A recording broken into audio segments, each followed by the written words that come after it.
News में आपको ले जा रहे हैं भवा से 15 किलोमीटर मगरब में वाक़ भवा डैम के मकाम पर, जो इंतजामी नाअहली की वजह से अब किस्सा पारीना बन चुका है। मकीनों के मुताबिक अब इस डैम की माज निशानियां बाकी हैं, बाकी सब कुछ टूट फूट का हिस्सा हो चुका है। यहाँ पर एक सिपर है जिसे सराइकी ज़बान में बांधा कहा जाता है। पानी की तेज़ी की वजह से ये बांधा हर साल टूट जाता है। इंतजामिया गंदम की काश्त के मौसम में इस बांधे की मुरम्मत करती है, जिसकी वजह से हज़ारों एकड़ ज़मीनें सैराब होती हैं। मगर इस साल जब ये बांधा टूटा तो मकीनों और काश्तकारों के बारहा दरख्वास्त गुजार होने के बावजूद भी इंतजामिया ने इस जानिब कोई तवज्जो नहीं दी।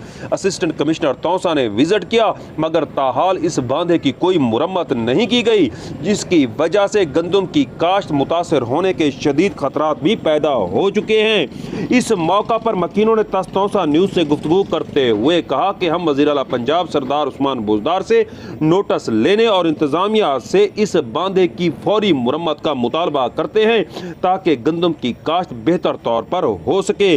आइए आपको दिखाते हैं इस मौका पर मकामी काश्तकारों का क्या कहना था।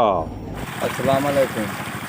सारा बांधा टुटा पे, मेहरबानी करो। असा गंदम की काश्त करनी है। बांधा तरह बिल्कुल कहे नहीं, दिहाड़े बिल्कुल करीब थी गए ते बांधा बदने बांधे सिरो इंतजामिया कोई नहीं आख थक पे, कोई सारे नाल नहीं थी, तवज्जो नहीं करना। फसलात के दिहाड़े टाइम बहदा पे रहावन का ते मेहरबानी करके कतरा सारे नाल थी वो ते बांधा बाद रीता वही।